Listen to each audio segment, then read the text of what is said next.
Testing. Good evening, everyone. I'd like to call the call to order for the Commission for the Arts on June 2nd, 2025 at 5 o'clock. Let's have roll call.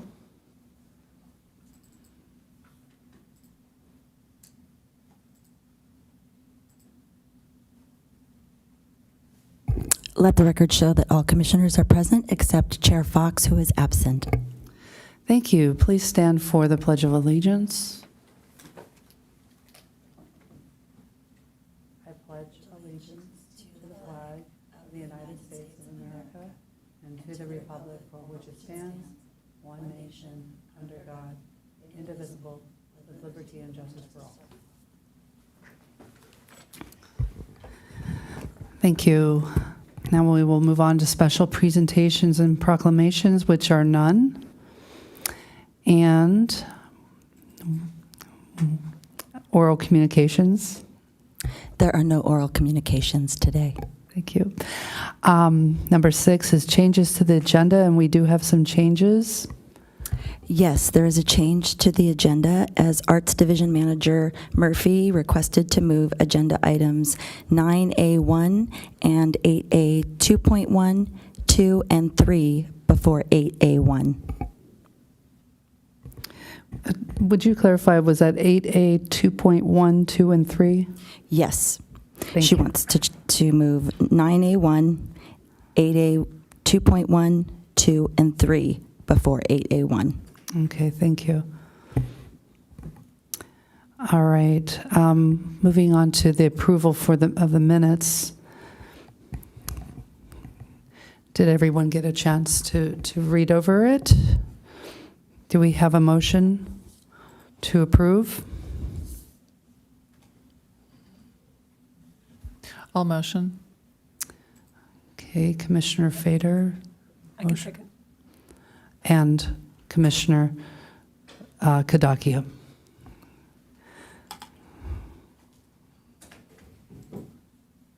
And just as a note, if you were absent at the last meeting, but you did watch the meeting, you can vote. Okay.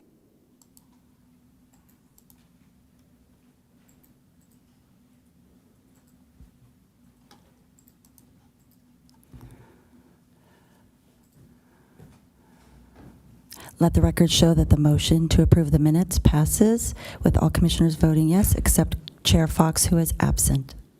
Okay, thank you. So now we will move on to item number 9A1.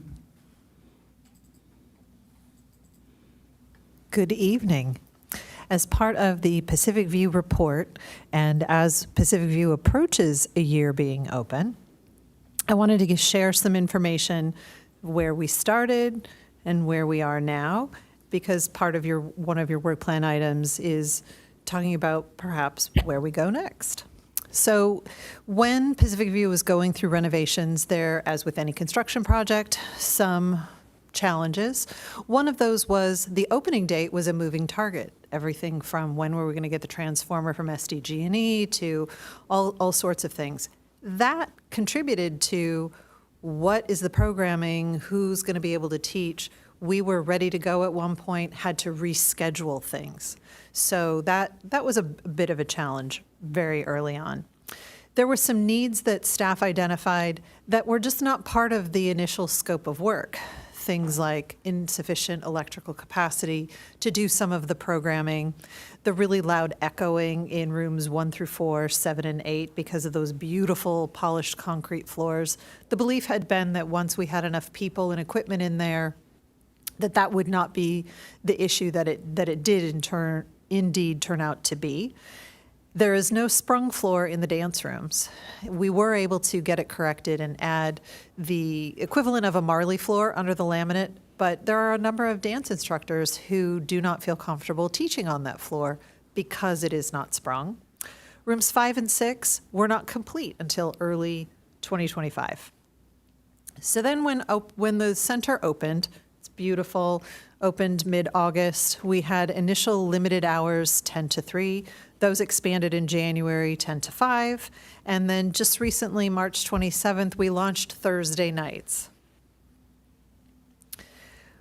The model that we've been working with is some staff instruction, but primarily following the recreation model of independent contractor teaching artists. So they're not staff, they work for themselves. And there was a fair amount of difficulty with recruitment, finding those instructors who were available, who were interested in working with that kind of compensation model. Many of them exceptional artists, but had never really run their own business, so that became a bit of a challenge. There is little to no marketing experience often, again, not part of what they regularly do, so that presented a challenge. Many were dissatisfied with that city compensation structure, which with an independent contractor is 60% of registrations to the instructor and 40% to the city. Many have had relationships working in places where even if they were an independent contractor, what it came with was a little bit different than how the city operated. So they didn't understand when they saw how staff would operate. They wanted to be able to store things in classrooms. They wanted the city to buy equipment for them to use. It was very challenging. And then going back to that echo in the rooms, several of them it was not a comfortable working environment, and that caused challenges. Staff teaching artists, the model that we have, the kind of position available is a part-time position. It is limited to no more than 999 hours in a fiscal year. That position tops out at $23.39 an hour. So some of the challenges in recruiting were finding people for whom that would fit, and some of those people, because it's a half-time job, we had to make sure it could work around whatever other job that they had. Many had experience working in local nonprofits. That's private versus public. There's a lot of differences. Some of the ongoing challenges. The city continues to experience limited marketing channels, which leads to a bit of public awareness. It's always challenging to be at the street fair 2 blocks away talking about Pacific View, and people have no idea it's there. And they get excited about it, so it's a great opportunity to share, but we are continuing to suffer from they don't know it's there. And sometimes the people who know it's there think it's only visual art and don't understand that there's multimedia and dance and literary and all the things. Sewing is really popular there. Some of the challenges that we talked about earlier led to participants withdrawing. The echo in the classrooms, some of the contract instructors didn't understand that when the curriculum was posted, that needed to be what actually got taught. Instructors, through other opportunities and a variety of reasons, there has been some attrition. Very few instructors have been available to teach on Sundays. Sundays being open and not having any instructors, then there's not any classes for participants to be able to register for. We also have a fairly long programming lead time for the activity guide. So in order to get into that printed book that goes out to all of the residents, we got to meet this deadline that is months ahead of that. And that brings a whole host of challenges. Of course, we continue to add things and they're all online, but for some residents, that hard copy book is what they use to reference. Some fun updates. The decision was just made to change the hours at Pacific View starting August 12th. Tuesday through Thursdays are going to be open until 7 o'clock. Saturdays we're shortening a bit to be 10 to 4, and Sundays 12 to 4. And by making these adjustments, we're addressing a community request. We're hearing all the time that they would really like to have more evening hours. So on Tuesdays and Wednesdays, we'll have more of that to meet up with Thursday, which started being open in the evenings in late March.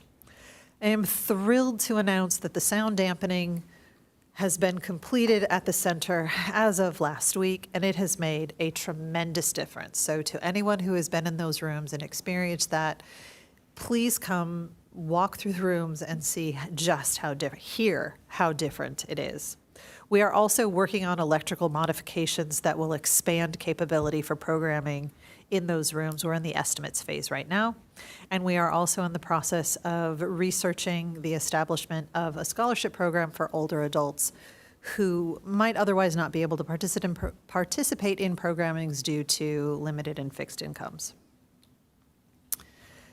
Also new, while we started camp in spring, we did not have camp last summer.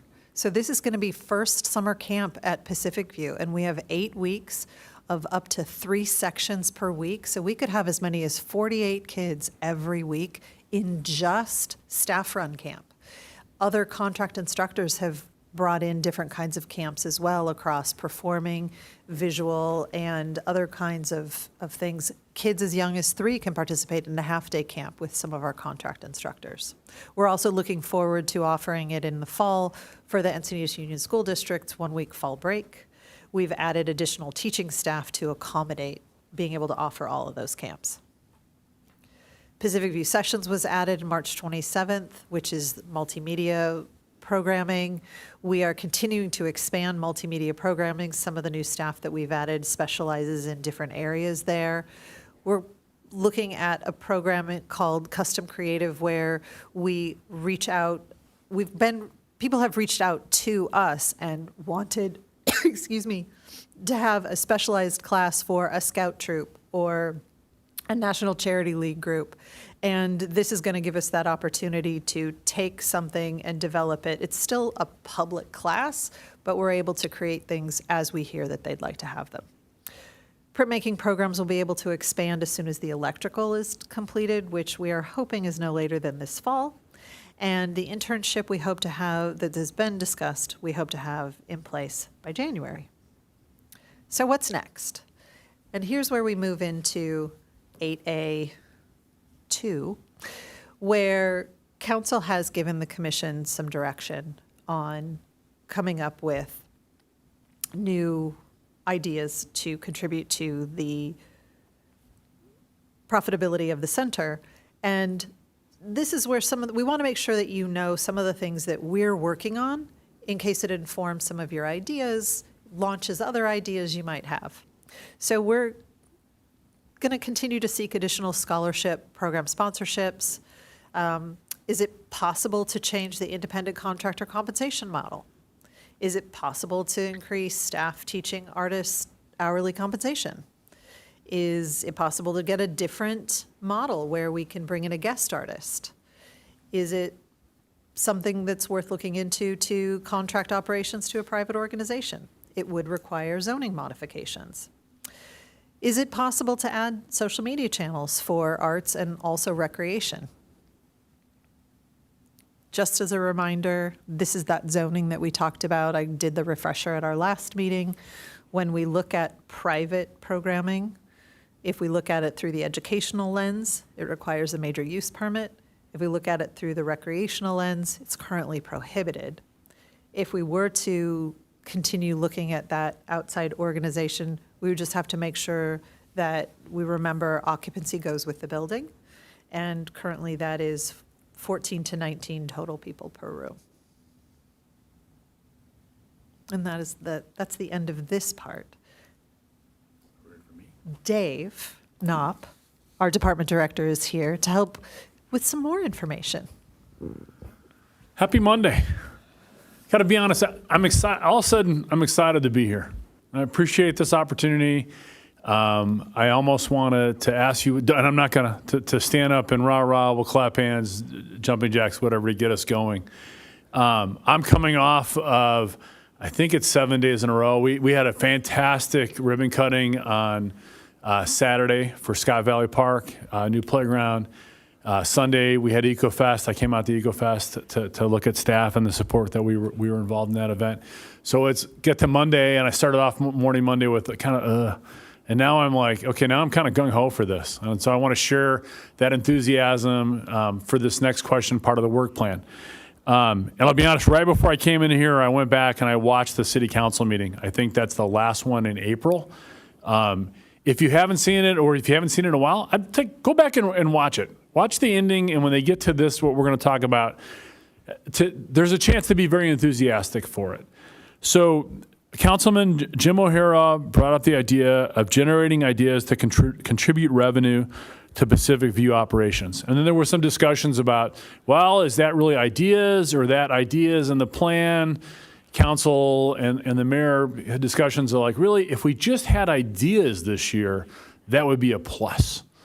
And then it was like, okay, if we work hard enough through those ideas and we actually come up with a plan or two to bring back, that's a bonus. So that's where the bar was set. Like there's kind of a little bar for ideas, and then there's a bigger if we can come up with a couple plans to share with City Council. And I mean we, not only my team, but also me. I'm excited to be here today. And so, listening to that discussion and realizing what are some of the gaps and things that we're struggling with to get even more people to come to Pacific View. It's not a money-driven, though the goal is generating revenue. Really, you generate revenue by bringing people to the Arts Center and getting that experience. And in the Parks, Recreation, and Cultural Arts Department, across the board, it doesn't matter if it's the Parks, Rec, or it's the arts, it's our concerts, for example, it's about drawing people to learn about the benefits they receive by being in the programs. It's not enough to market, say, the sewing class. Like, hey, we've got 16 sewing machines. We have these classes. You can learn all kinds of things. It's actually getting people there.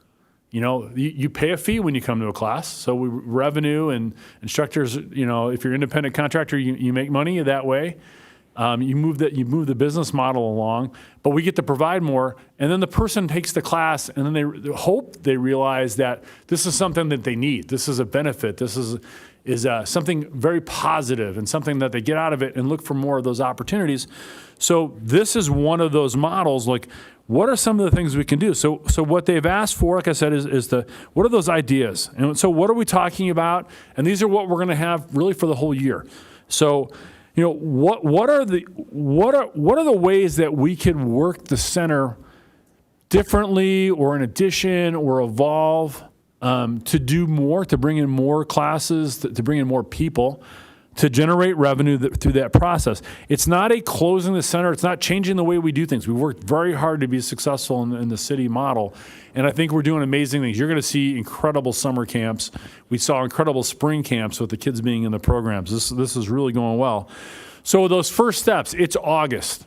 And now we're going to look at, we're getting to August and September in those first couple steps, and we have discussions in those meetings about things that meet this goal. So we need you to take the next month or two, we're off in July, and look at what are other centers doing? How are other things operated? Escondido and Poway have art centers. They don't do much in the way of art activity. They do more of the performances, but those are city-owned facilities.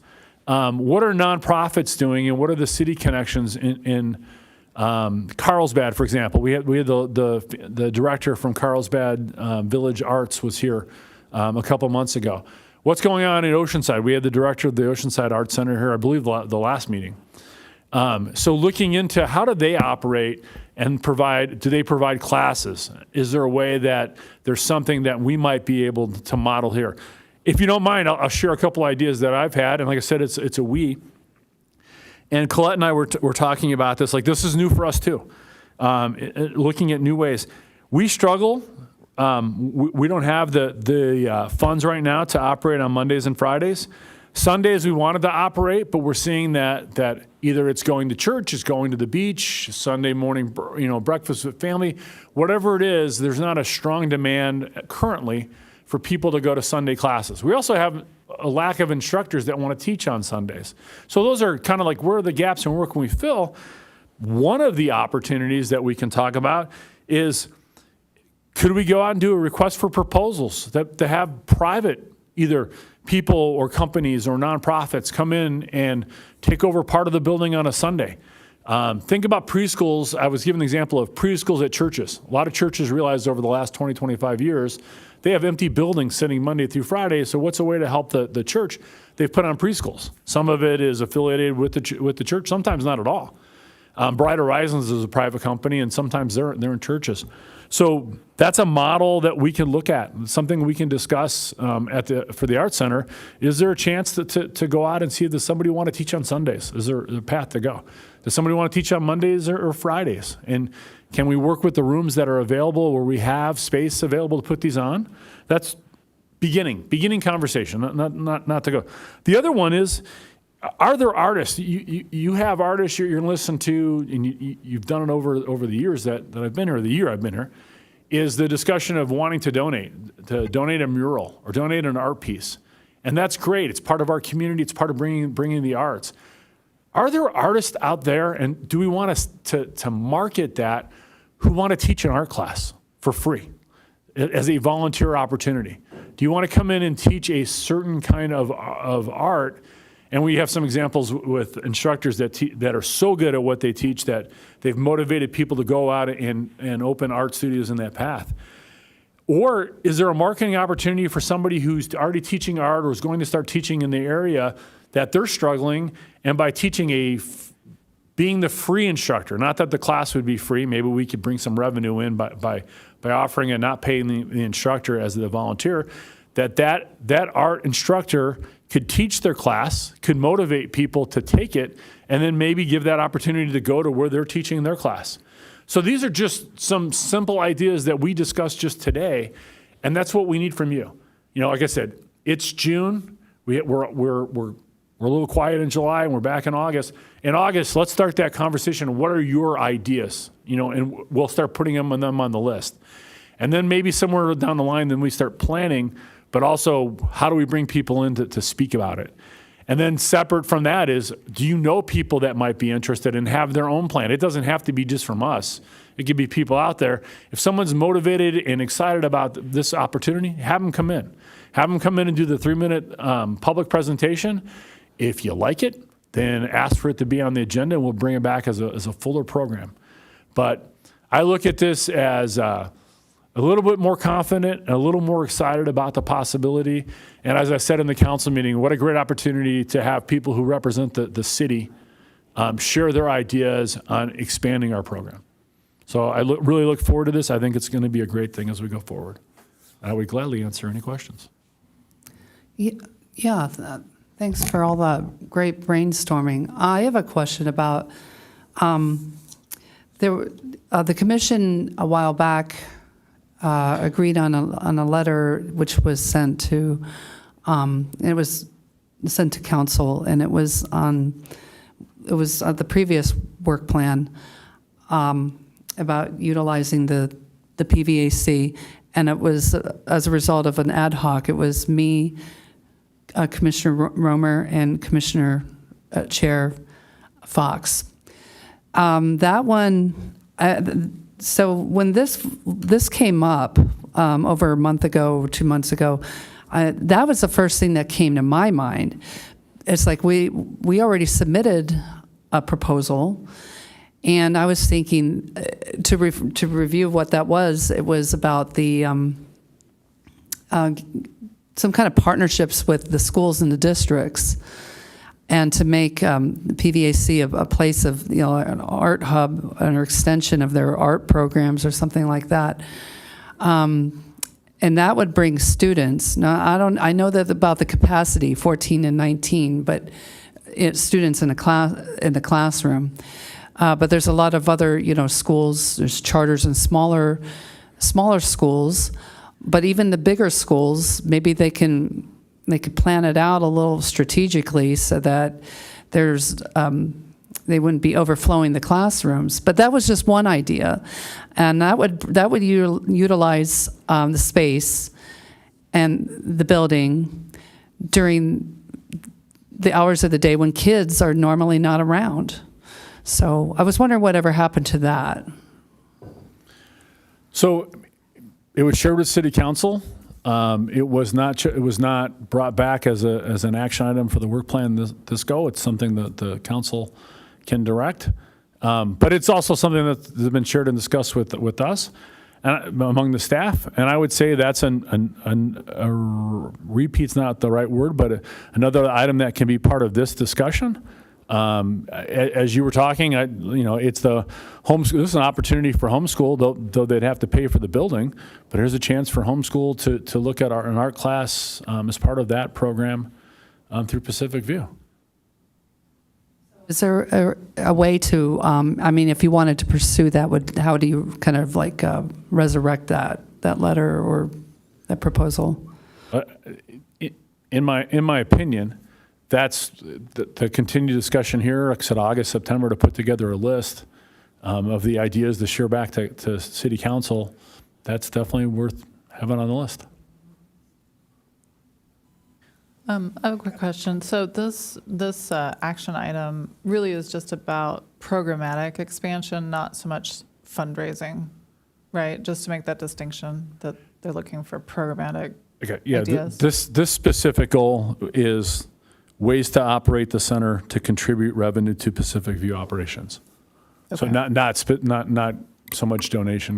Not specifically, but if there is an area of our residents who are not able to participate because of financial constraints, by finding a grant or finding a sponsor who could come and offer a scholarship, now that removes or reduces that barrier to entry, and we have more people who are participating in programming. So while that's not the main thing, having that does contribute to engagement at the center.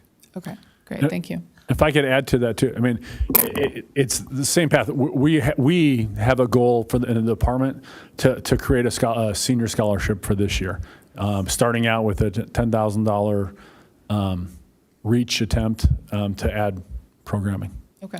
I have a question.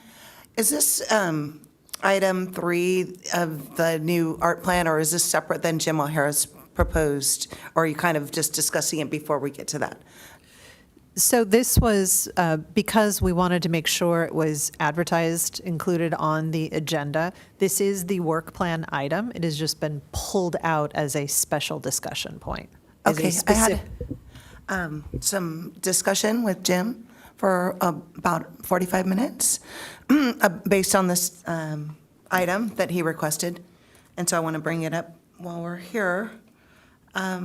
He mentioned McMenamins and the Kennedy School in Oregon as something that would be like an aspirational type model. He knows that it's not possible within our constructs, but he did think that we should at least look at that information. And what they have is like Battle of the Bands and film festivals and documentaries, art tours, drag, and history tours. So, I just wanted to give people that information because that's kind of where his head was when he talked about it. He requested that it would be not an ad hoc, but like everybody be able to participate, at least for now. Since it's a summer, everyone can spend some time. But his thoughts were more about corporate sponsorships and partnering with colleges, or even having one room be assigned to a college. Naming rights, subleases, merchandising, and art contests. So those were items that I thought would, be helpful for everybody to have in mind when we're going through this. That's it. Thank you. That helped. I have another question about sort of the process. So if we are not doing an ad hoc, we're thinking about this for June and July, and then we should come with our lists and we discuss the lists, or do you want to see a list, or?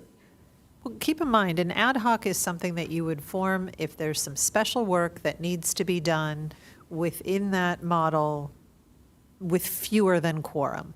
So that is why you would do that.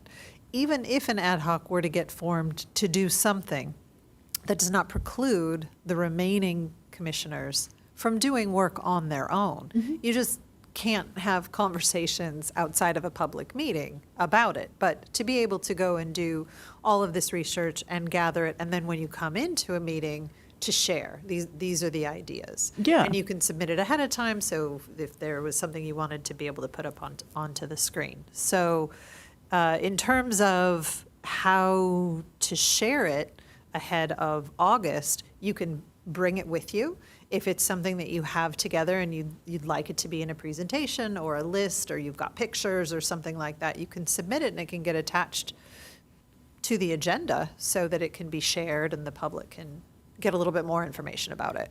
Okay, thanks. And then also, you know, we're brainstorming, we're creative people, we're going to come up with a lot of stuff. Sure. Is there, you know, I know staff time, right? Some things include more staff time than others. Is there any kind of constraints you'd like to put on this, or anything to narrow it down a little bit? Well, when you say staff time, give me a for example. I don't know, like a fundraising gala, or a Well, those or would be an art sale. Sure, or- sure. So anything that goes beyond what's included in the adopted budget is ultimately, this whole thing is going to go back to council. It's their request. So if something is in there and it's not already included, that's going to be council's decision whether to give it the additional funding it might require. I see. So all of that is, we'll just add it into our brainstorm for now. Don't let the, I mean, when you're doing that creative process, don't let too many censorship things come in there,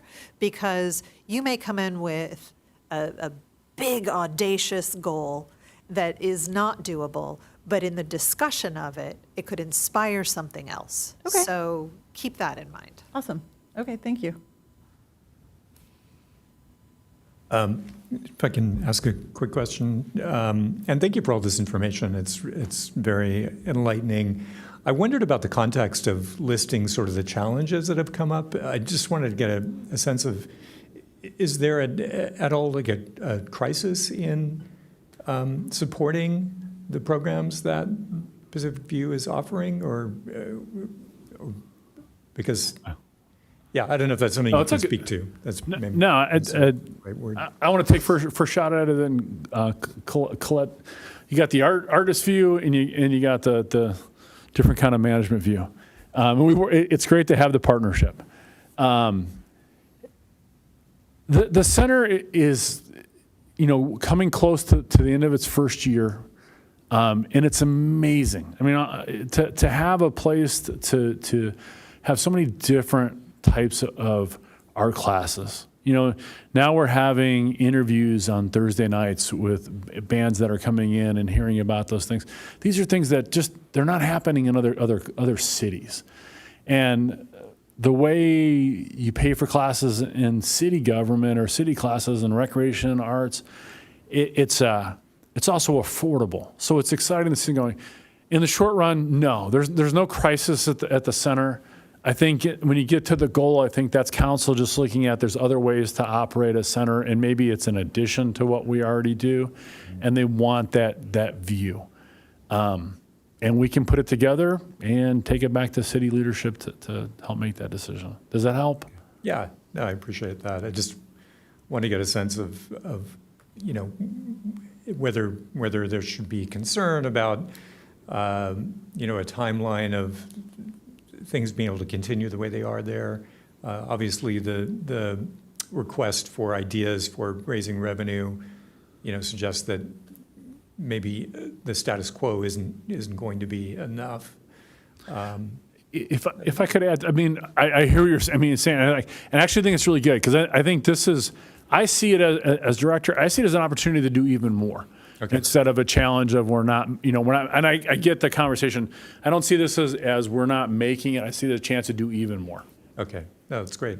And also, this is year one. We have not even been open a full year, and the way that hours were slowly ramped up, this was all part of the initial plan that went to council, that was approved by council. So to be where we are, is it the exact thing? It's not so much crisis as much as it was clear there would be challenges. What did they end up being? Right. What have we been able to resolve? What are we still working on resolving? And what else can there be? So I don't view it as crisis. I view it as we've identified some things, and because of funding, because of availability, because of different things, it's taken longer to be able than we would like to, but not necessarily longer than it was supposed to. Got it. It's, so this report is more, here's where we are, here's the great things that we've done. And I'm really proud of how we've been able to overcome some of the things. Yeah. And then what's next? That's great. No, I appreciate that, and that's reassuring. I was really glad. I was at the Fiesta del Sol in Solana Beach over the weekend, and I was glad to see Pacific View booth there, and there were kids doing little art projects and things, and so it's nice to see the word getting out there, even beyond the borders of our city. I know we're going to be brainstorming and talking about the ideas, but just I wanted to ask something kind of specific, so that maybe preemptively we could just shoot it down. Because I wasn't sure. So, for example, if there's like a benefit event, normally those would benefit a nonprofit. I mean, I'm thinking about something like the Bro-Am, which is such a great event, super popular, and it benefits a number of nonprofits. I wondered if a model like that are there reasons that we couldn't suggest, or that something like that could not be a part of the mix of? Let me think. Challenges. I mean, totally appropriate to include in the list and have conversations about. Mm-hmm. Pacific View has a very restrictive zoning and permit setup. Right. Oh, no, I don't mean to interrupt you. I guess I'm speaking about maybe something could happen off-site that would still benefit, financially benefit the mission. Definitely open to the conversation. I mean, Okay. I mean, if you have a conversation, you tell me a way in which we're going to fundraise to help with scholarships, senior scholarships, things for the building. We're gung ho. Okay. And I'll also share, we spent a lot of time tonight talking about this new program we'd like to establish to benefit older adults. There is a scholarship program within Parks, Recreation, Cultural Arts for youth. It's $5,000, and it funds up to 50% of a program each child, up till the time that the funds are used. Each child can have one. But you could do the math on that, and that $5,000 doesn't go very far. So by expanding what's available in youth scholarships, that also helps get more kids involved in art, more kids getting engagement, which then sometimes pulls in families who didn't know that, as they're sitting there waiting for their child who might be in a dance class, and they find out about the sewing class, now maybe they want to take the sewing class. So it's this whole communication and connection in these ways that are not a straight line. Okay. All right, great. Thank you very much. I was just wondering, the presentation that you just gave, I didn't see it attached to the agenda. Can you send that to us, or did I just not see it? No, I did not include that. Okay. Yeah, that'd be great. It was all the things that I was going to say, just thought that might be easier. Okay. Thank you. Were you also going to speak, Dave, on number 2, the goals and policies? This special meeting. All right, so this was, let me just pop over here. So this is 8A2, and this is the general plan. And I guess if we take, the commission had asked staff if it would be possible to hold a special meeting in September. And the reason that they wanted to be able to do that was connected to item number 8A2.2 around council's direction to develop an arts element for the general plan. So I have a date, which is part of 3, but part of 2 is, do you have any questions that you would like to ask the director about that? I do. Yes. So I guess my main question is around process. So I have a lot of questions. I don't know,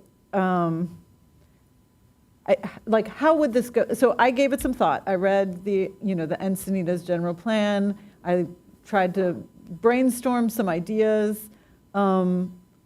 I have no way, I don't know what the next steps would be. How would I get feedback about that? where does it go from there? I don't even really understand who would give us the answers to these questions, so I wouldn't know who to invite to the special meeting. So any kind of like information about process or steps or. So let me do my best Okay. to give you an answer. So, general plan is definitely government speak. So reading it sometimes can help you fall asleep. But our general plan for Encinitas is very good. The recreation element, which is part of that, doesn't touch on art. It's very specific to open space and parkland. So Dave's interpretation is the best way to do this. Is I've taken council direction to be two things. One, what are the policies that we do not have in regards to art that should be part of the recreation element of the general plan? So, for example, we've talked about murals, but it's also, where do we put up art? How do you go about putting in public art? I don't know what those questions are, but it's like we can look at what other cities have as a starting point and start to look at policies. Because like I said, there's no policies in the general plan. So that's definitely a path I think we need to put in there. And then the bigger picture is that there's been what do you call it? Arts master plan, An arts master plan that goes back considerable amount of years. 2002. Okay, so 2002, and had an attempt to update that didn't go forward in the city. So 2017. 2017. So looking at that okay, that's a good starting point of like what in there needs to be updated and shared with the city, because it hasn't been. 2017 didn't get approved by the city. So that's the other piece of this is like what's in there that the city needs to have and needs to move forward. And as we look at say a parks, recreational, cultural arts overall master plan, the master plan for the department is like 8 years old. So at some point in the future, that's likely to be an item to be updated. Also, not part of the budget this year. But the discussions where we are those two pieces. We need to have a hard look at what policies arts would help the arts, and then second, what is the arts information for a master plan that really needs to be updated and moved. Okay, so can I just clarify that? So when I read the actual direction, the way I understood it was that they're looking for an arts section of the general plan, and then they're also looking within the recreational plan to include art. Correct. Yeah, Okay. but So there's one- no arts master plan per se that we're talking about. So we're adding a whole element of art in the general plan, and then we're going to look specifically at the recreational element, and then because it's outdoors, so we're thinking about specific policies that deal with like art outdoors and how that's integrated with trails or playgrounds or things like that. Am I understanding that correct? And my only twist is that it would be recreation and arts. So I mean, we're one department.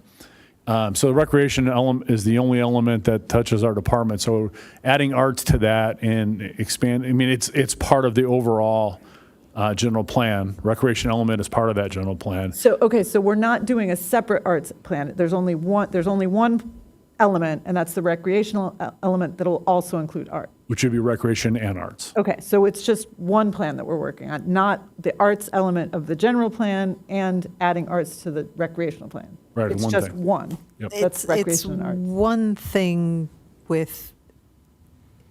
it's a matter of how you label it. It's the same work and where it goes. Gotcha. And one recommendation could be looking at other cities that have an arts element in their cities have general plans. So Right. what other city might look at somewhere like Laguna or Palm Springs? And I don't know for sure that they do. I'm just thinking about cities off the top of my head that have a vibrant connection to the arts. Okay. Do they have one? Okay, and so we do that, and we have some suggestions, and then in September, we have our meeting. We read out the suggestions that we have, and who else is at the meeting, and how do we decide which suggestions are good and which suggestions aren't good, and which that- policies are possible and which aren't? Sure. So 'Cause I'm super pro arts, right? So I'm going to put a lot of art stuff in there. Well, the meeting was the commission's idea to try and gather some information from the community, as I understand it. Oh, from the community. Okay. Well, that is what I gleaned from the Gotcha. commission's request. Yeah, okay. That's not to say I got that right, but the Okay. meeting is commission-driven. Gotcha. Okay. All right, thank you. Okay, so, and you already told us the date. So the date that is available is September 22nd, but it seems like you might want to confirm, like, if you've wrapped up all of 2.2 to know what you'd want to do to then go into 3. Okay, so, and with this meeting on September 22nd, the commission would have to generate its own agenda for this. Correct, and then Yes. supply that so that I could make sure that it got posted within time. And special meetings don't generally require as long as a regular meeting for posting, but if you're interested in having the public attend, my recommendation would be to have it post earlier so that you'd have the opportunity to get greater public awareness if you want them to come and attend. Okay, so the sooner the better. So is anybody here available on September 22nd? It's a Monday, I believe, yeah. How would we be able to get, we can't discuss anything between us, right? And we won't be together until August. So the first time we can discuss an agenda for that would be at our August meeting? Unless Or you am I- form an ad hoc for that item, then the ad hoc could have those discussions outside of the public meetings. Oh, okay. And that doesn't mean that the ad hoc are the only 3 commissioners who would be working on it. It's just they're the 3 who could have those conversations and work on the project outside of the public meeting. So, I'm not available September 22nd. okay, we just have to have quorum. Anybody else would be able to? I guess this date has come up, is very unique. It's like due to busyness of everything, and everything converged, but it just came down to this one date that works out for staff. That's true, because it's me, it's admin, it's IT, and it's also a facility that's capable of recording a public meeting. And there are so many other committees and commissions and council meetings that those needs are in high demand. So I could make it. Oh, go ahead, Dave. No, Sorry. just if it doesn't work, September 22nd is not a date that's appropriate, and not enough of you can attend, then this is something that would happen in October. It's not that you have to do this in September. This is what the ask has been to this point. Right. And you have a lot going on. You have a lot on your work plan. There's a lot of discussions. If it moves a month or back, it's not the end of the world. But this is the date we were asked to look at first. We were asked to look for dates in September, and that came up with one. I should be able to make it, just throwing that in. If it, I presume we're talking about an evening meeting, is that right? Yeah, would it be 5? It's at 5 o'clock Okay. in this Okay. room. So that's 2. Anybody else? I am available, but I would encourage us to find a day that Carla could attend. Just because I think, it would be good. This is a big project, so it'd be hard to miss it, I think, and the just general, planning and timeline of everything. That's I mean- exactly what I was going to say. Well, thank you. And I would love to be there. But if we're, gathering information from the public, I think, I can always watch that afterwards. But maybe more importantly is to find a time, like to have enough time to get the word out there, make sure people are actually attending, if that's the point of the meeting. Well, like Colette said, the sooner we get an agenda together and submit it, then it can be available. But it cannot be any less than that, so. How, if, let's say we choose a date in October, how does that message get to the public? It gets posted the same way that all of your meetings get posted. And because whatever information is in there, if there's attachments or data that you've got, you have a place online you can point to, and all of you will be helping do some of that work.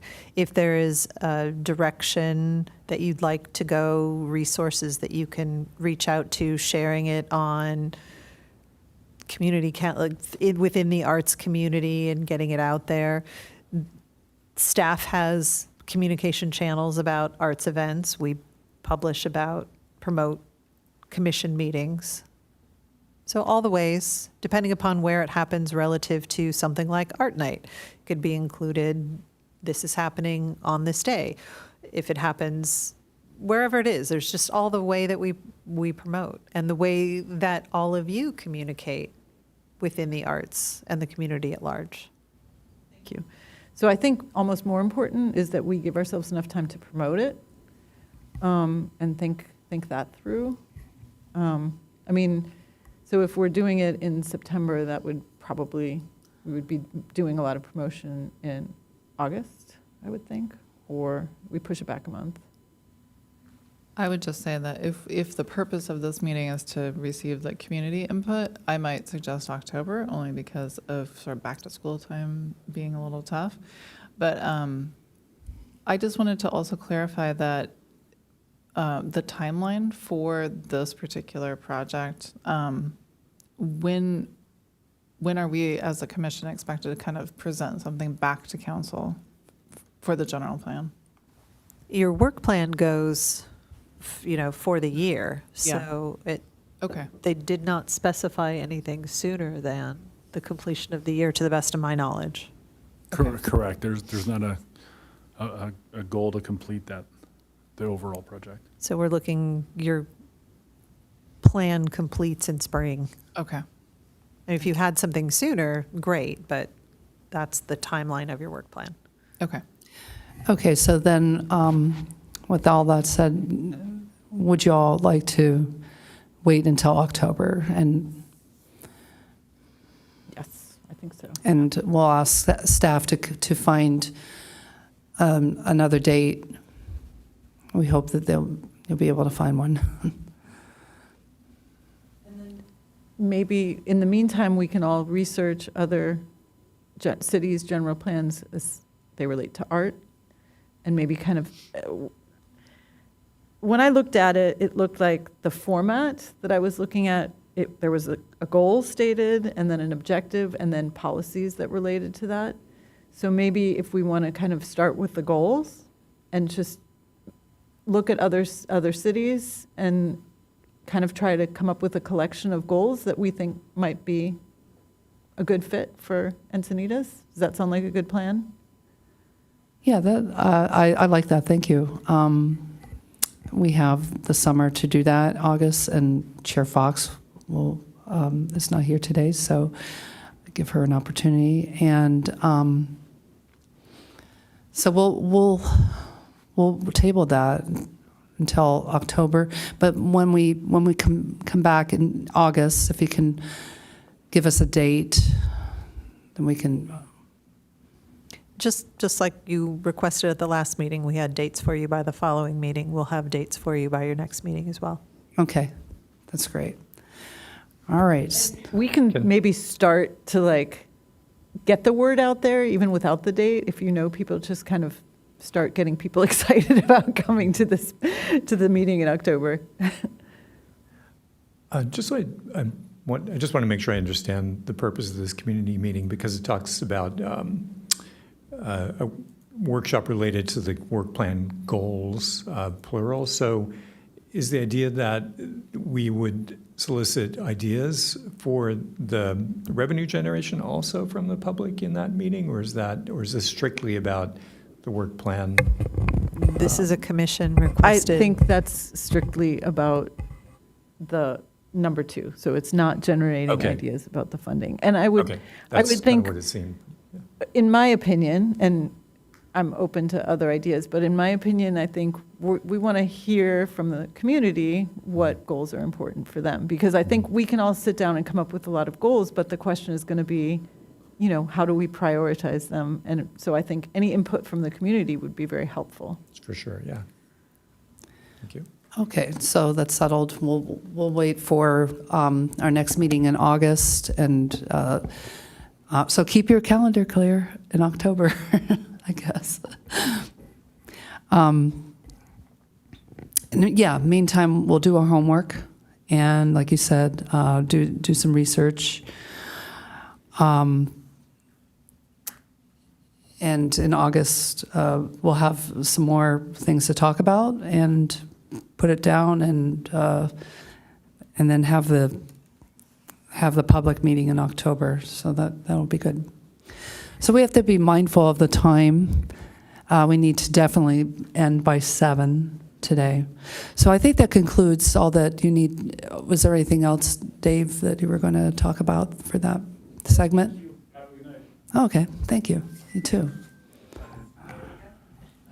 Oh, time's up. All right. So we'll move back to, we're done. Now we're going to go up to 8A, right? The work plan. You're on the work plan. We just pulled some things Yeah, out right. to go a bit out of order. So Right, that we okay. could- So I need to pull up the document. I'm sorry. Oh, there it is. Thank you. Okay, so for number 1, so we're going to go through this as quickly as possible, and we can give a short update. And so for number 1, as we know, the meetings are on Thursdays. Who plans Yeah. to go to that this week? Yeah, I'll be there. It's this Thursday, so Okay. I've got that. Don't Oh. have a conflict, so. Okay, so you'll do that, and come August, you can give us a little feedback on that. Yep. Thank you. Okay, number 2. We don't have any. Number 2 does not have any ad hocs. Assistant advise. Shall we fill that? I believe this is the one that we were talking about when Okay. it got pulled earlier, that we were going to all think about it and then discuss Okay. in August. But I mean, I guess we could do an ad hoc but it's going to require a lot of bandwidth, so we might want to really think about it. Okay, so we'll just do all for right now. Can that be changed, Colette, at some point, like narrow it down to an ad hoc? So when you have a specific project that you decide that needs to be worked on outside of the public meeting, Okay, then you define the parameters of the project okay, and can form an ad hoc committee to work on it. okay, great, thanks. Otherwise, it is assumed it is all of you. Okay. All right, number 3, we just talked about this, so we'll move on to number 4. Sorry, my computer's like far away from my glasses, so, all right, whoops. Okay. I have a little bit of a big update. Great. Last week, on May 27th, California Arts Council released information for the next round of cultural arts districts. A little bit of background. This program was established through Assembly Bill 189.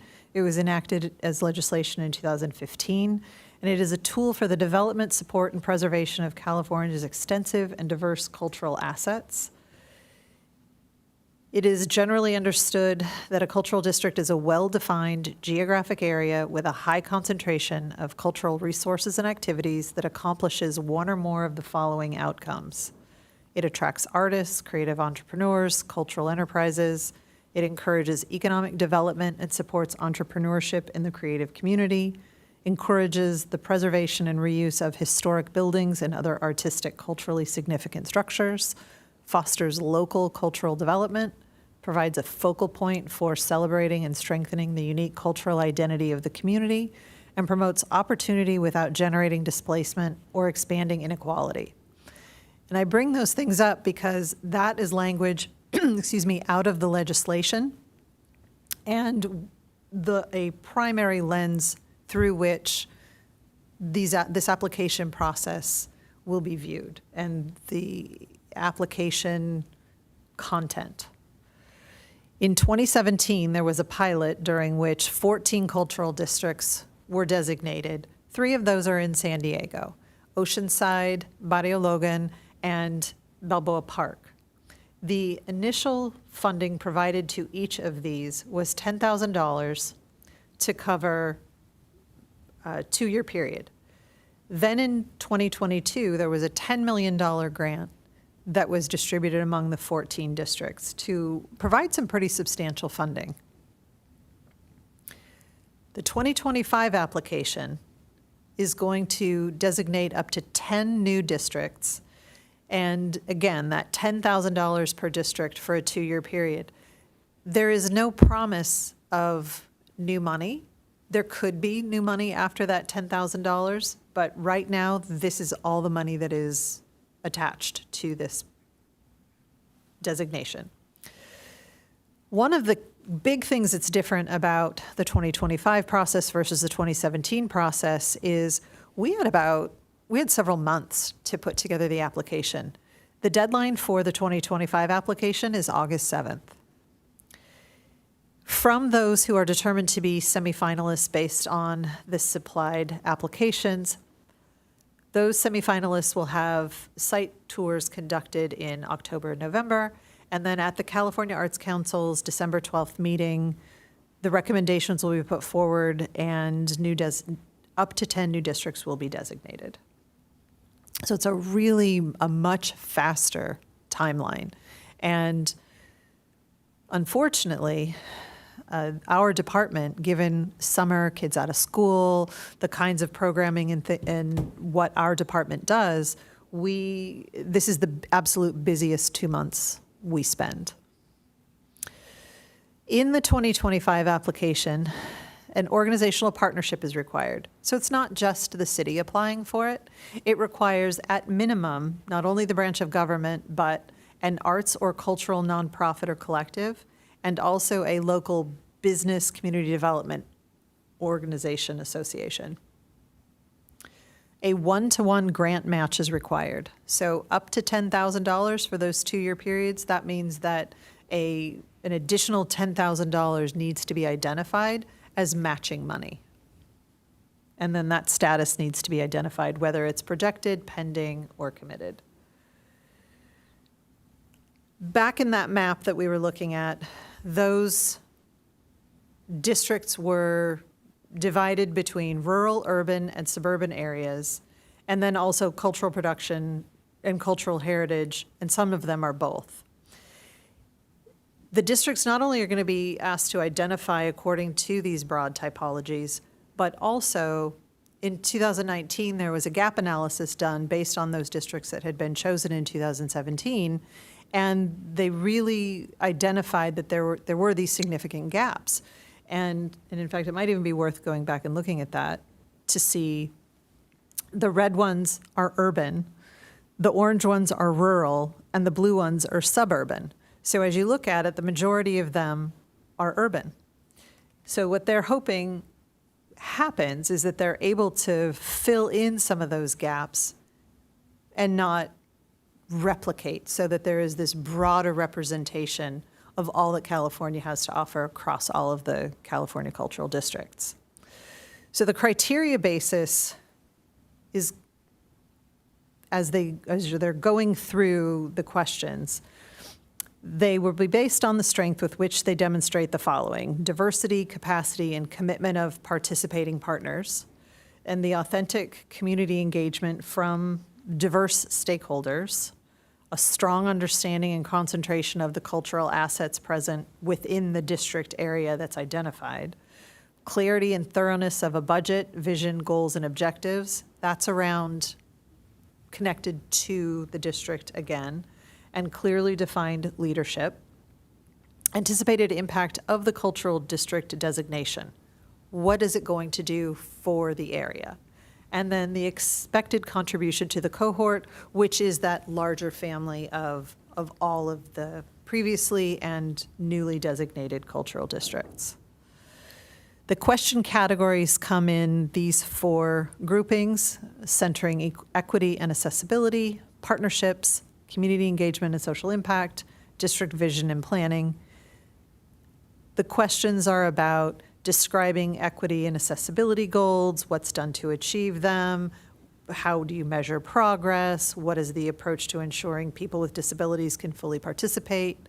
For each partner, information about background, role, resources, revenue, staff, identifying personnel who will be dedicated, either full or part-time, to district operations and planning, and then outlining the name of all the people.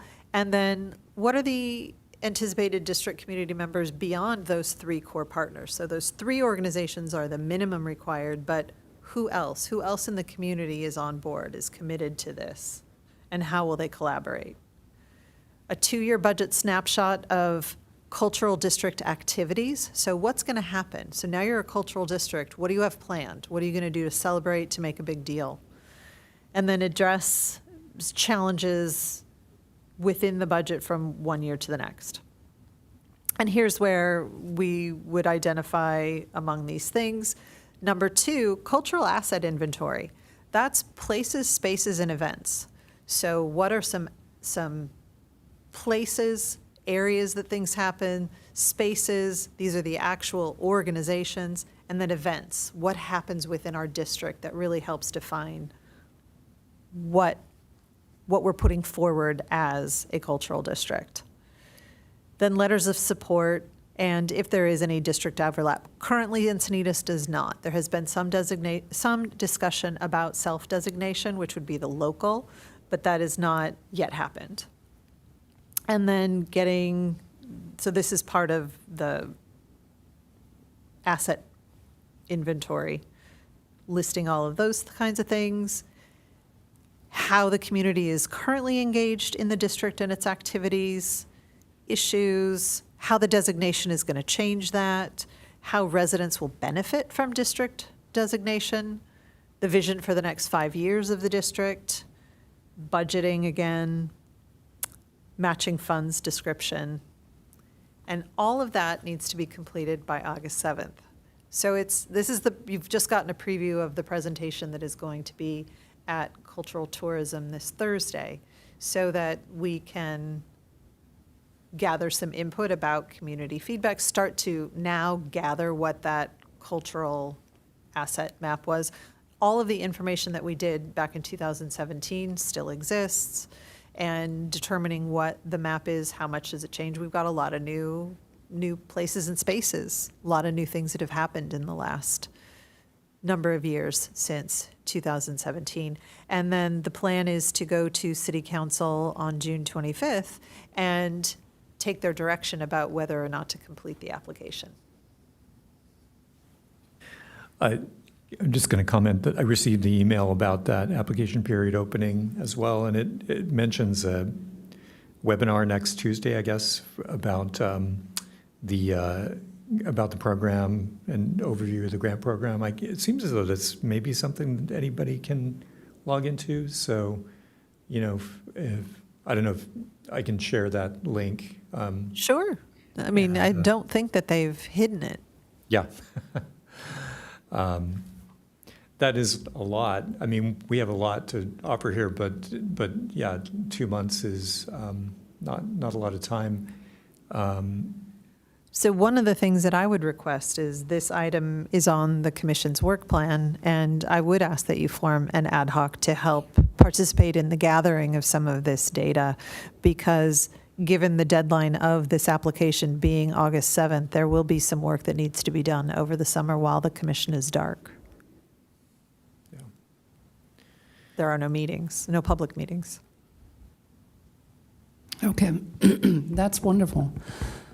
That's wonderful. Thanks for sharing that. I'm glad I saw that this came on my radar too, and emailed you, and you said you're already on it.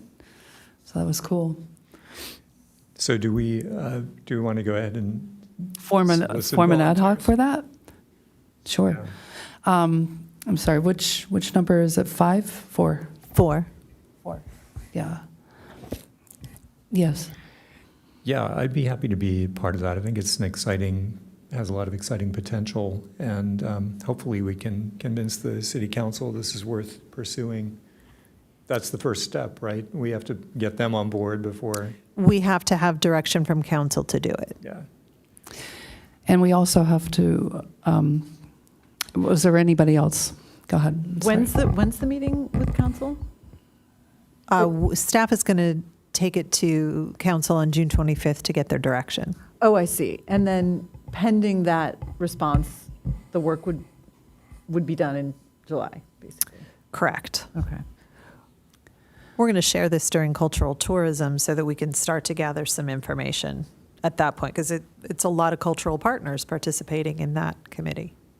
So then to clarify, the work of, like you're saying, the information gathering is going to begin shortly, even without the direction from council, just to be prepared? Is that sort of what you're saying?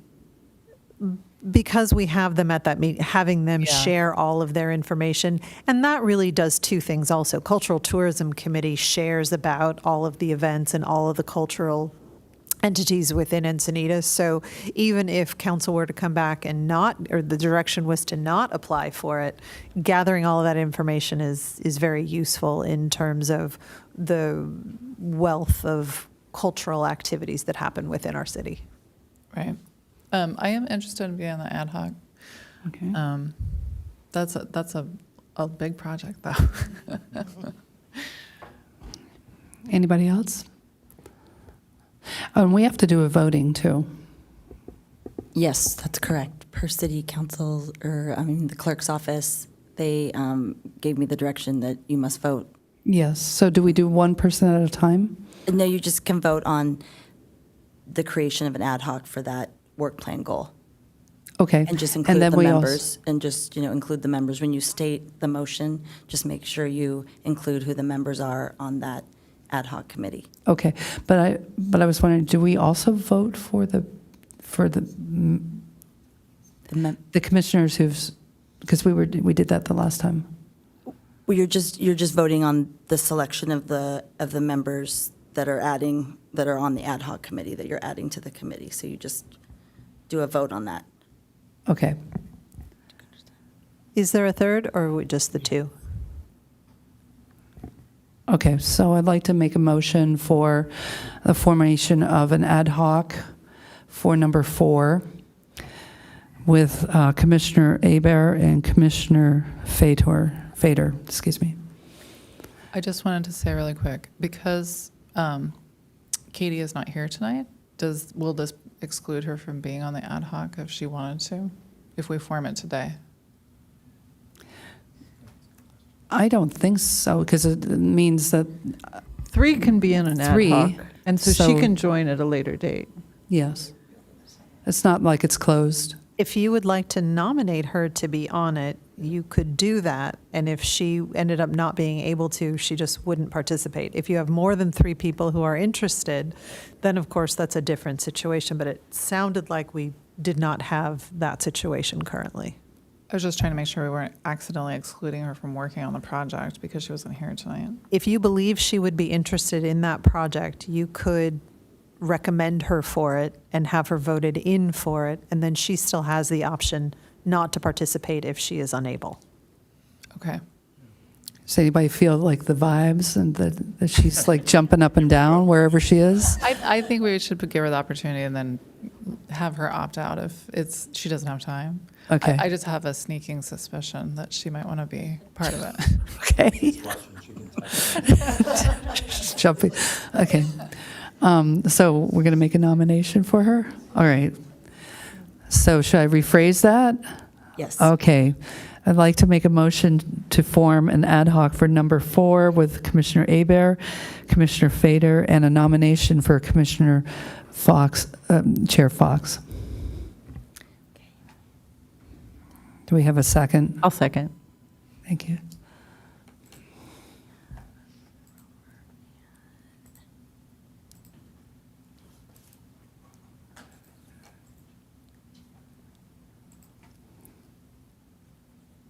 Let the record show the motion passes with all commissioners voting yes, except Chair Fox, who is absent. Okay, thanks. All right. Would you be able to go back to that screen? Thank you.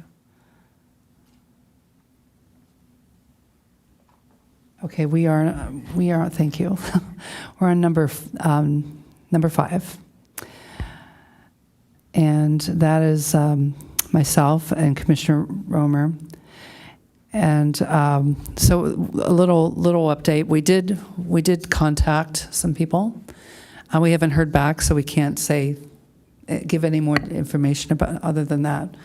But we've extended the invitation, and maybe we'll get some information from there.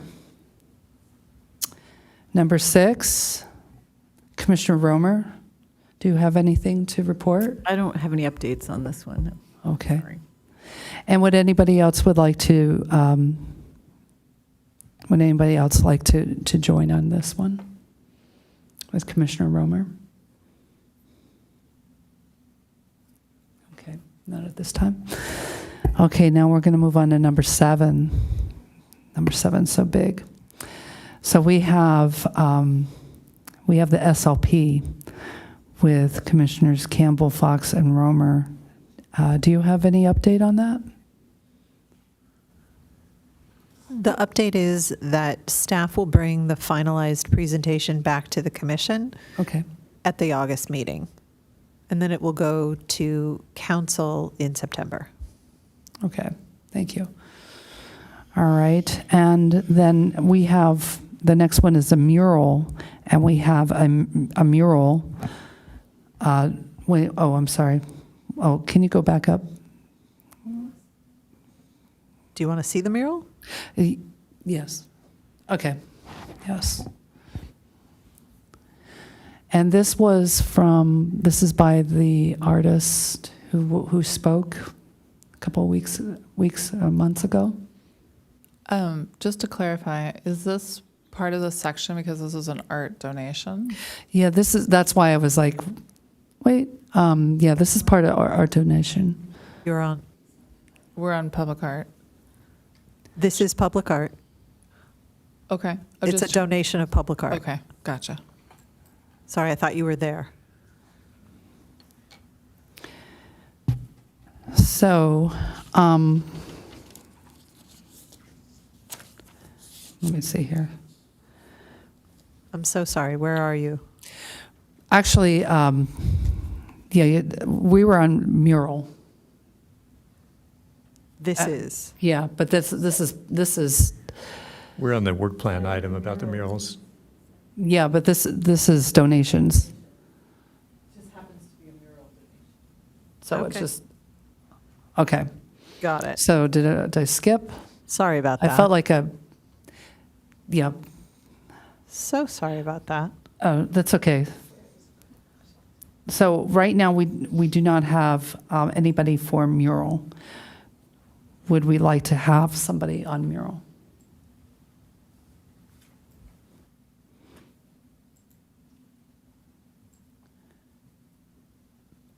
I can be on it. Okay, thank you. All right. And that's going to be Kadakia. All right. And then moving down to the asphalt, Campbell, Fox, and Hebert, do you have an update? We had a meeting and discussed and looked at the examples that we had reviewed, mostly Bloomberg, and I took the lead for that ad hoc. Okay, you took the lead. Okay. Okay, now we'll move down to the bottom, which is the donations. And we have the donation. We have the a mural. Sorry about that. Oh, no problem. The artist submitted these two images. They're similar, it's a little bit different. So just let me know if you need me to move back and forth between them. Okay. So currently we don't, well, we have one person now who's going to be on mural. So would you need to take a vote on that? Oh, yes. So And just to be clear, an ad So hoc sorry. is a committee that would be meeting outside. So if you only have one, you don't actually have a whole ad hoc just yet. Yeah. Because all of you can work on your own outside, but you just can't confer with one another outside. Yes. Yes. Thank you. Yeah, we have to vote for, or make a motion. yes. Okay. So I'd like to make a motion for Commissioner Kodakia to serve as on the ad hoc for the mural under number 7. In a second. I can second. Thank you. Clarify, was that Commissioner Romer? Okay. No. Seconded. Oh, I'm sorry. Yes.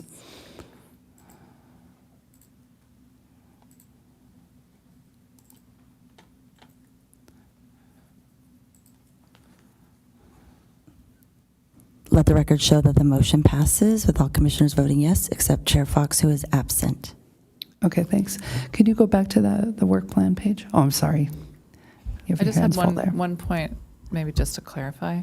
So I think during our last meeting, the mural part of that work plan, I was thinking was part of the creating a policy for a mural program. Yes. Oh, and Yes. not donations. Yes, they're two different ad hocs. So the one that you're on, was to create to think about the creation of a mural program. And then the other one was for artworks that were donated to the city. So this is a little confusing because this donated artwork happens to be a mural, but Yeah. this would, I would think, fall into the donated artwork category and Right. not into the mural program category. Right. Thank you. Yes, that's all. All right. Yes. So with that said, do we have in place a donation policy? We do not. Right. So, We have a public art policy. You don't, the city does not currently have a mural policy. right. And that's why we have the mural, the mural that you're on. So, what do you think about? Just have a discussion about this piece. So, do you think about tabling it until we have a policy in place? No, well, okay, that brings up a good question. I think For donated mural. last year, we were on the ad hoc for donations, and I remember I asked how often in the past artwork has been donated to the city, and I remember the answer was that you couldn't remember an artwork being donated to the city before that. Then we had two. A mural being donated. No, because it was, the first one was the sculpture. Oh, we've had those offered. It's not often, but sculptures have been much more what has been put forward. The mural that you reviewed last year was the first mural I was aware of. Okay. So I do think that in general, it would be a good idea for us to have some sort of criteria or some sort of plan in place, how we're supposed to judge whether or not an artwork should be accepted, where it should be put. I think that would make a lot of sense. I think that would probably be something that the donation ad hoc would do, or we can all do it together if we want. Well, the donations are covered within the public art policy. but it's all public art. So that's in there. But is there criteria for how to choose and where to place it? I didn't see that in there when I checked.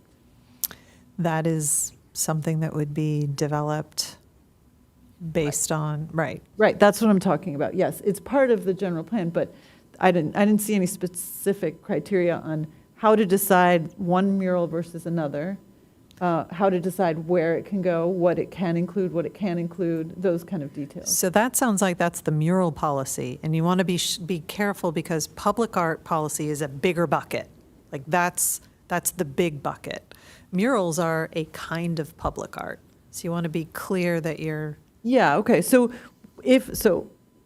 then maybe I would suggest that we have a donation policy, and then it would include certain criteria for sculptures, certain criteria for murals, certain criteria for paintings. I don't know, what else? That is not currently on your work plan. That's not part of the donation. It is not so there is existing policy So when a donation comes to us, what is our job? to review the piece. Hold on, let me see if I can pull that up for you quickly.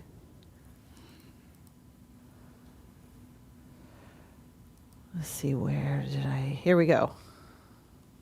Clicked on the wrong thing. So within here, gifts and donation. The city will accept donations of works of art from individuals, organizations, foundations, corporations, and government entities. All works must be unencumbered. The acceptance subject to the conditions of the receipt of donations. That has a lot more to do with dollar amounts. That's connected to finance. All proposals are forwarded to the commission, who will review the proposal and present an analysis and recommendation to council for their consideration. Council will make the determination whether or not to accept or reject the proposal or to return it back.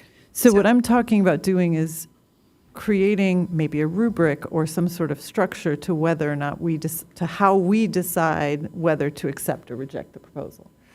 At this point, with what's in your work plan, you can do that as it relates to the mural policy that you're working on, but that is the limitation within your current work plan.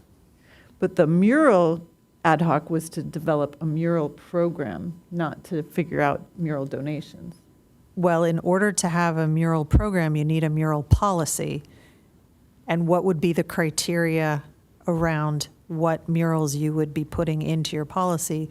Would those be distinctly different from what you would apply to something accepted as a donation? I'm trying to find a way into what you're trying to do, I have a what you want to do.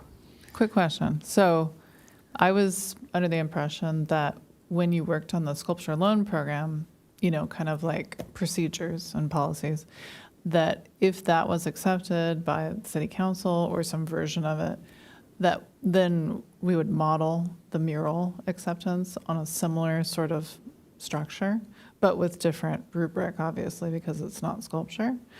Is that correct? Was that part of that? The mural program, I don't remember developing a rubric. We never made a rubric for murals because we realized that the sculpture loan program needed that rubric first because it's a program that's already in place. I think that was our idea, but I haven't received it back yet, so I don't know if that's something that has been. So I was just trying to, I think we left this kind of discussion about accepting mural donations at that place of we do need a more structured sort of rubric to know how to go about the next one. And I think this is the next one, but we just don't have the mural process in place. Yeah, we quite don't have the yet. tools. And I understand that the donation is separate. The donation, I understand what you're saying, Colette. The donation process is separate from public art and mural policy, but they're kind of interrelated. Could this be how you can have that conversation and develop? Because you do have mural program, which On the work is plan. presumably going to come with a recommended policy Right. on your work plan. And it seems like you might be applying the same criteria to what you would be accepting in one door as well as in a different way. So if I'm mistaken, I apologize, but I'm trying to find a way to work within your existing work plan to be able to do the things that I'm hearing you want to do. Gotcha. Yeah, I think you're correct as far as my perspective. Commissioner Campbell, did you want to say anything? Or Well, we were doing the sculpture loan program, and that's exactly what Robin said, was that we wanted to build it in a flexible way to inform other donations. And I don't see a artwork donation ad hoc anymore on our work plan. What is it, there's not one at all? Go ahead. Oh, sorry, it is an item on the work plan, and did we not, I thought we just carried over. Yeah, I just don't see it. I was We just trying to didn't, we find didn't it. form an ad hoc because there weren't donations to review. So each donation put forward can be, you can choose to have it be the same ad hoc, but it does not have to be. So this mural that is being put forward now, you could choose to form an ad hoc for this one. If another donation were to come in at your August meeting, it wouldn't have to be those same commissioners. It could be another group or the same one. So because each project is its own. Each donation proposal is different. So you're saying that we could add to our work plan an ad hoc to determine whether to approve this artwork donation? And that would just be a discrete project? Correct. Okay. And that's how all donations have been. It Okay. has happened that Got it. some commissioners, there has been overlap, but it's not required. Right, I think in the absence of a mural policy, then that's a great solution, and it's a way to get this looked at and determined. I think it's a pretty challenging to decide if you should paint unsolicited art donations on city property, so it really is going to come down to council. So, okay, so we don't have an ad hoc for artwork donations. Maybe this would be a good time to make one, an ad hoc. And then I would get that started and then revisit it. It sounds like the ad hoc for art donations at this point would only be deciding on this mural, right? And the ad hoc for the mural program would be potentially discussing what or how to decide whether a mural is something that we want to see in the city or not, whether it's donated or not donated, right? So the ad hoc that we would create now would just be dealing with this mural, right?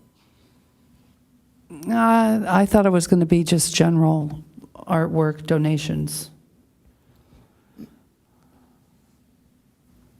It's not for all of them. It is up to you whether you choose to have the same ad hoc do all of it, or each project can be its own committee reviewing the recommendation for that donation proposal. Mm-hmm. So, well, what do you think? Specifically for this, or a general artwork donation ad hoc? That's, well, it's actually listed on our work plan. Artwork donation. I think it's hard to judge whether or not to move forward with this without any kind of, Exactly, yeah. that's my agree. opinion. I agree.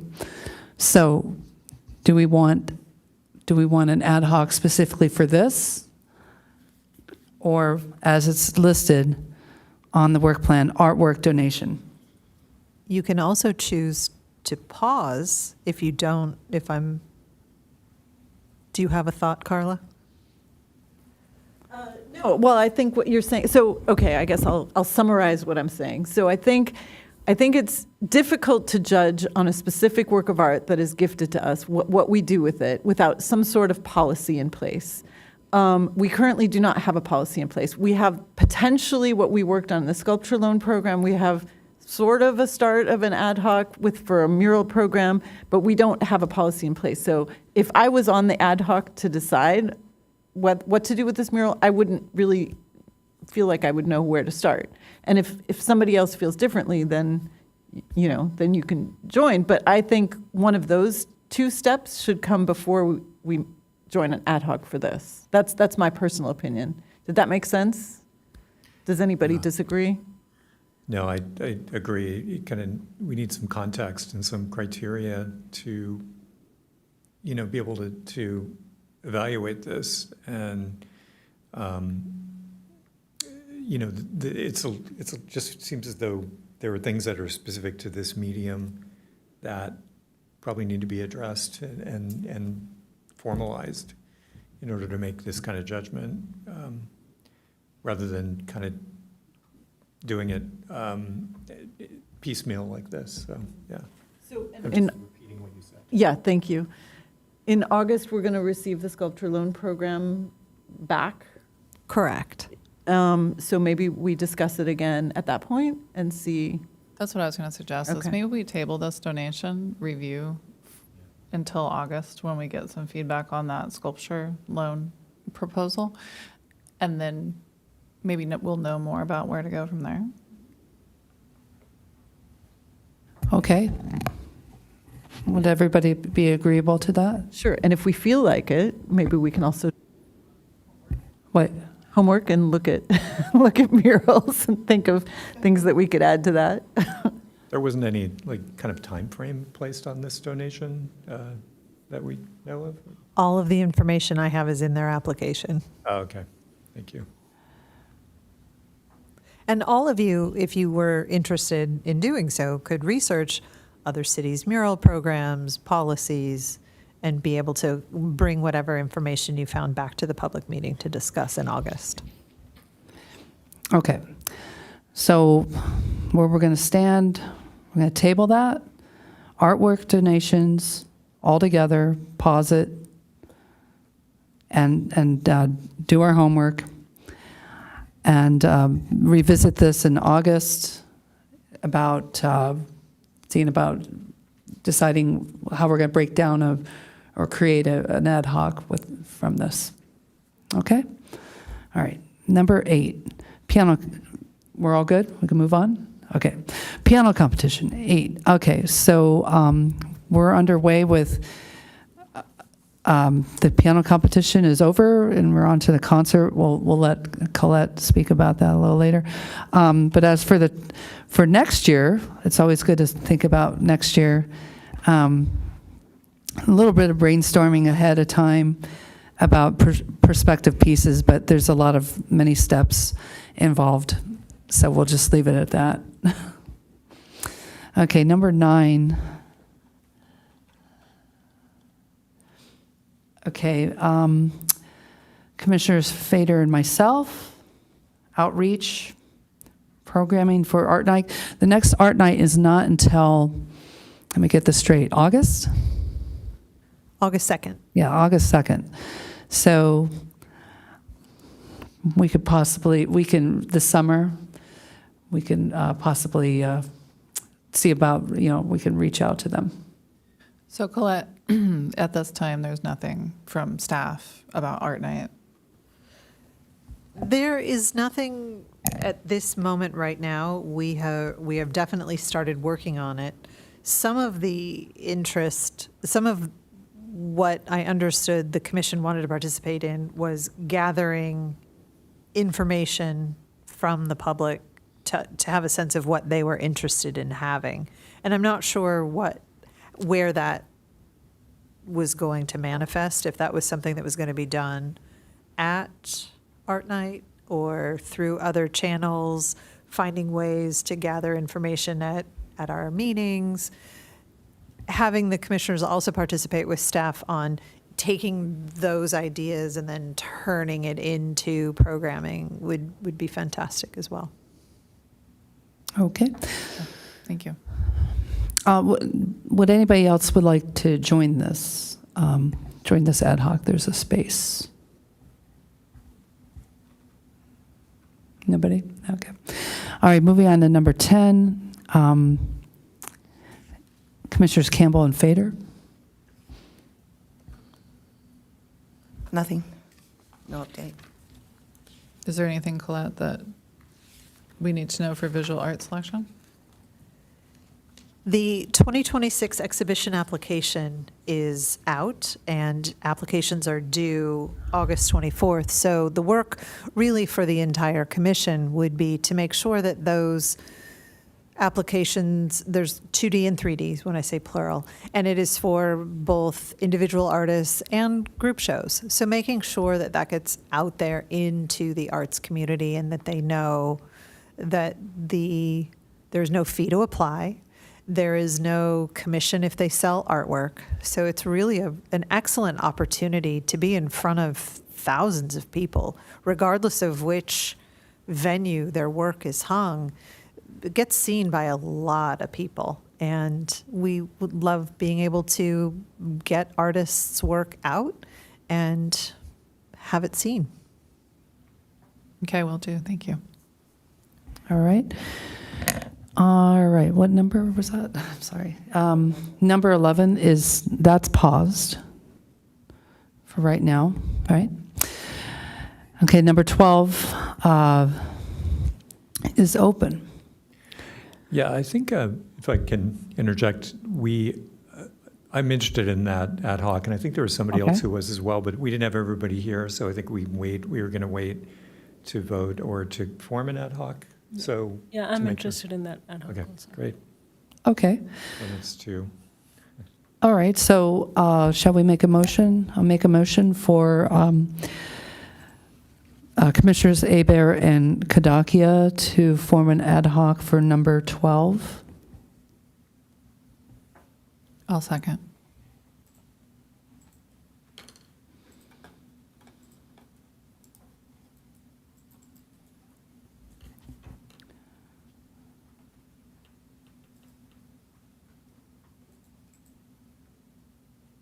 Let the record show that the motion passes with all commissioners voting yes, except Chair Fox, who is absent. Thank you. And number 13, this is back to what we were talking about before, the general plan.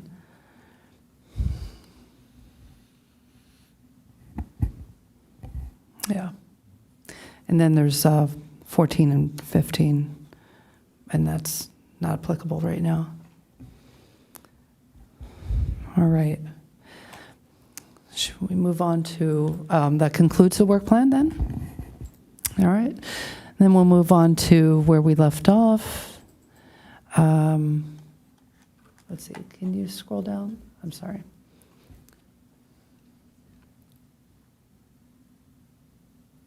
Can you scroll?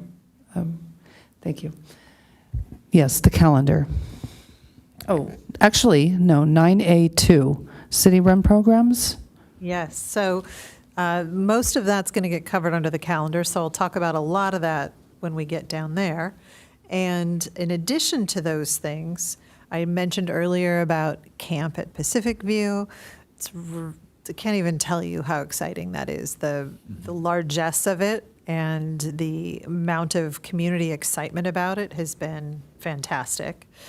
And in addition to that, we've partnered with Vet Art for Art and Parks. They received a grant.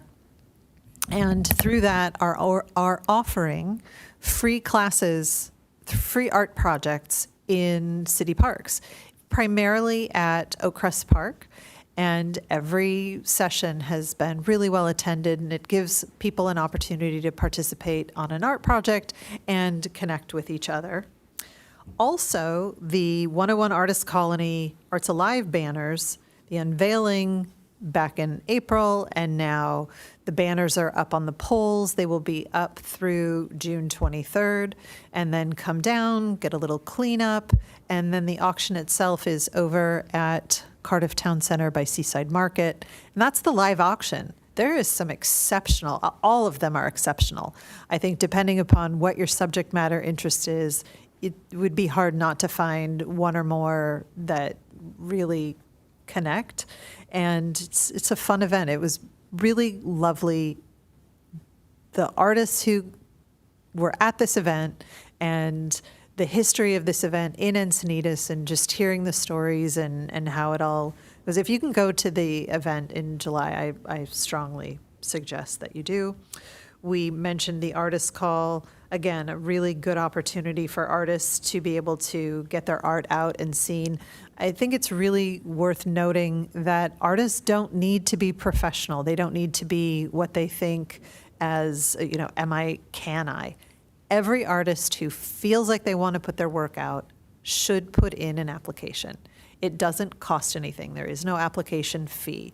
There is no, you need to have been creating art for any period of time. So there could be students, and if they're feeling it, they should put it in. If there's a group of artists and they want to put something together, they should submit it. Every year, we have more three-dimensional spaces, not larger, but number of spaces, than we do two-dimensional. So the two-dimensional spaces are larger, there are fewer of them, more three-dimensional spaces, smaller.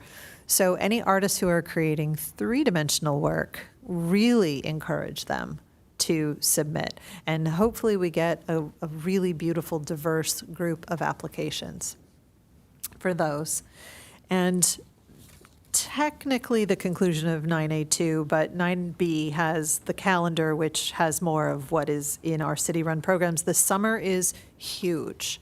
There are 22 concerts across the summer, plus an art night, plus camp, plus all the other things that pop up, potentially a cultural arts district application.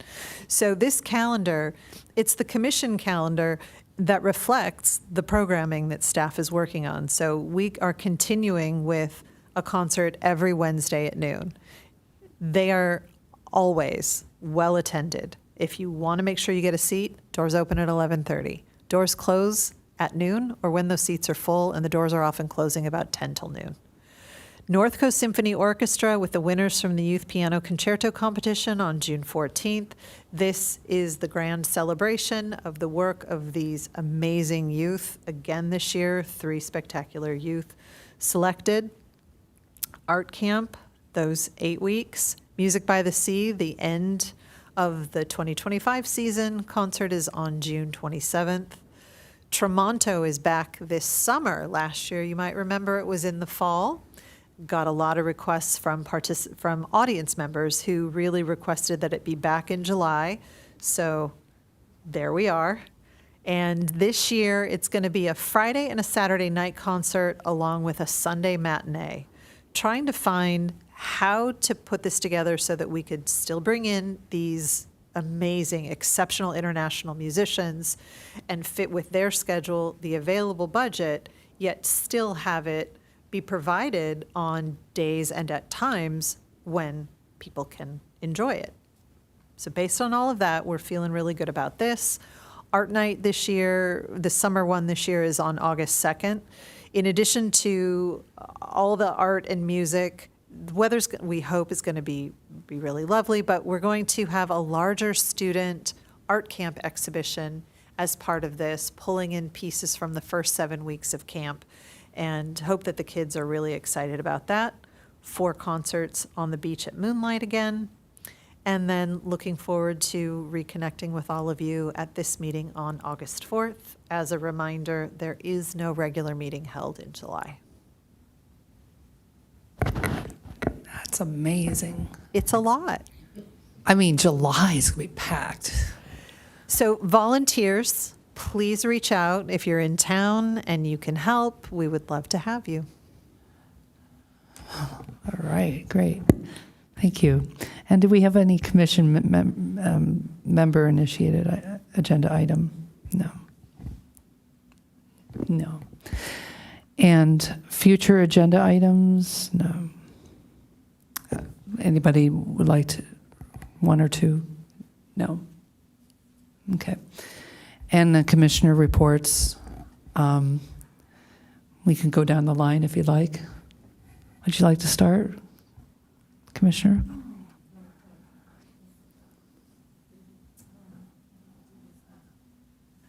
Yeah, well,